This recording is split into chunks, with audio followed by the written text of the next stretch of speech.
How we failed Megan Fox. I know that I usually focus on clothes on this channel, but today I wanted to talk about my other favorite subject, actresses. Specifically, Megan Fox and how she deserved so much better. If you were a tween in the early 2000s, then your first introduction to Megan Fox was probably as Brianna in Holiday in the Sun or as Carla Santini in Confessions of a Teenage Drama Queen. In both roles, she played a mean-spirited and spoiled teen who got in her more well-known co-star's way. She spouted sassy, if slightly cringy lines like, Hi. The hi. Hey, what's up? Not my temperature. A sense of humor. Cute. I'd stay and chat, but I don't want to stay and chat. Maybe if we're lucky, she'll fall. With her striking looks and spot-on portrayals, it was almost too easy for an entire generation to lump the actress and her characters together, especially with internalized misogyny coming into play. Early in her film career, Fox was also an extra in Bad Boys 2, although you can only see her in the movie for about 3 seconds. She was only 15 at the time, and the director had chosen to dress her in nothing but a bikini while dancing under a waterfall. I was 15 at the time, so I was underage, but I was in a Stars and Stripes bikini and a red cowboy hat dancing under a waterfall. That was my first job. Now, who on earth was this director? None other than Michael Bay. Yes, that Michael Bay. Having worked with Fox on Bad Boys 2, Bay kept her in mind for a role in a small indie film of his. You might have heard of it. Transformers?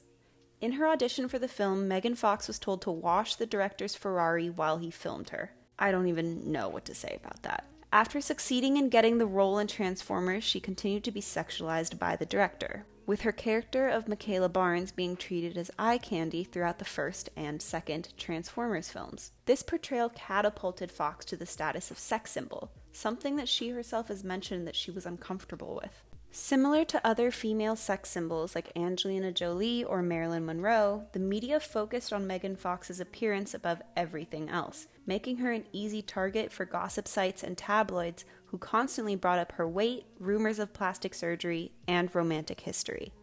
Now here's where the trouble starts.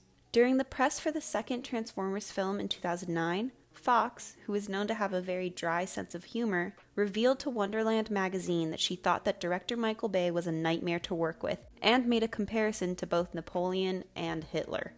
This was cited as the reason why she was removed from the Transformers franchise and replaced in the third film with a new character, played by Rosie Huntington-Whiteley. Bay said in interviews that the film's producer, Steven Spielberg, insisted that Fox be replaced, but Spielberg denies this. If you look at how people in the industry talk about Michael Bay and how he talks about Megan Fox, I'm personally inclined to believe that Bay fired her because of a bruised ego.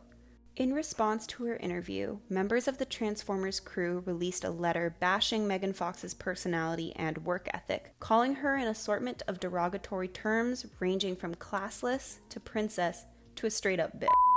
Following this incident, Megan Fox was essentially blacklisted by Hollywood, with the rare film roles she was offered being the hot girl, getting tons of negative press as a result.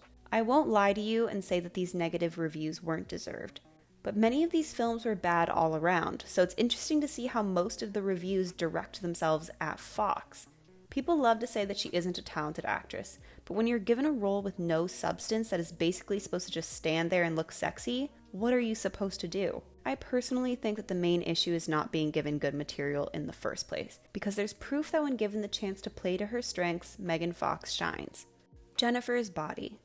The 2009 film is perhaps the most obvious example of the bias against Megan Fox. The black horror comedy, which was written by Diablo Cody, was given remarkably negative reviews when it was first released and only just managed to recoup the cost it took to make it. Now regarded as a cult classic, the film follows two teenage girls and their complicated relationship, with Megan Fox playing the title character of Jennifer. The role, which at first glance seems to just be a pretty girl being a stereotypical movie teen, is actually a difficult one to pull off. Anyone who has done any sort of acting knows that being dramatic and serious is easy. Comedic timing and making people laugh is what's truly tough. But Fox manages to pull it off, to the point that even Amanda Seyfried, who is a great comedic actor in her own right, doesn't manage to outshine her. Megan Fox completely sells her role as a girl who is just as snarky as she is beautiful, and it isn't difficult to see how she manages to ensnare everyone she comes across.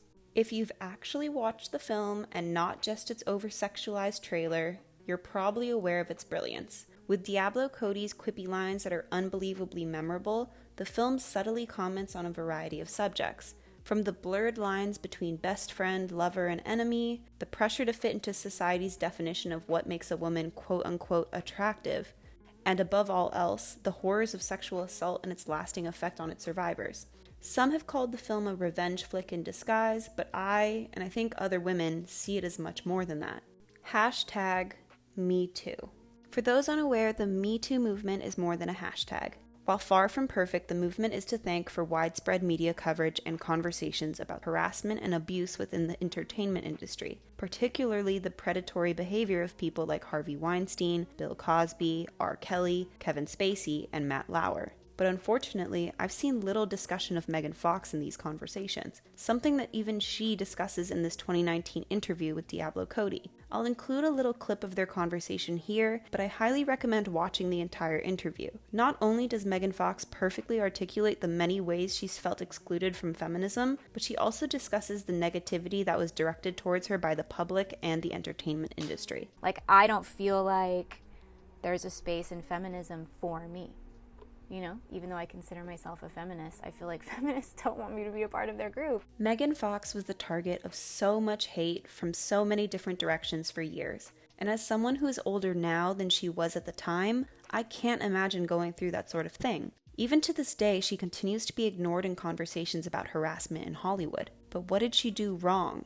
Really? Why do so many people hate her? Because she made an insensitive comment about a male director who had been objectifying her since she was a teenager? Hundreds of celebrities have done and said much worse, and yet weren't and aren't treated the way she is. I'm not saying Megan Fox is perfect, but why has she not been given a second chance when so many others have? Before many other actresses decided to take a stand and make statements about Hollywood's ridiculous double standard, Megan Fox was out there doing the work and getting punished for it. She was one of the few people who defended Vanessa Hudgens and Miley Cyrus when Disney ridiculed them for being teenagers and making mistakes. She regularly called out Michael Bay's predatory behavior. What is it like working with the director Michael Bay, who from all accounts appears to be insane? You know, Michael, she's 15, so you can't sit her at the bar and she can't have a drink in her hand. So his solution to that problem was to then have me dancing underneath a waterfall getting soaking wet. And that... Perfectly wholesome? At 15, I was in 10th grade. So wow. That's sort of a microcosm of how Bay's mind works. Yeah. And even just this week, she shared some poignant words about feminism. Megan now. Apart from her stint as April in the Teenage Mutant Ninja Turtles series or as Reagan in New Girl, most of Fox's more recent work hasn't received much press. I haven't even heard of most of them. I'm hoping that perhaps in the future, you know, once we can start making movies again, that the industry decides to give her a chance, because honestly, she's owed one. I'd love to see her and Diablo Cody collaborate with one another again, or maybe even a collaboration with Sofia Coppola or Paul Feig. I think she needs a role that lets her be funny and dark, because that's who she is, and there shouldn't be anything wrong with that. Thanks for watching this video, and don't forget to like and subscribe. I'll see you soon. Bye!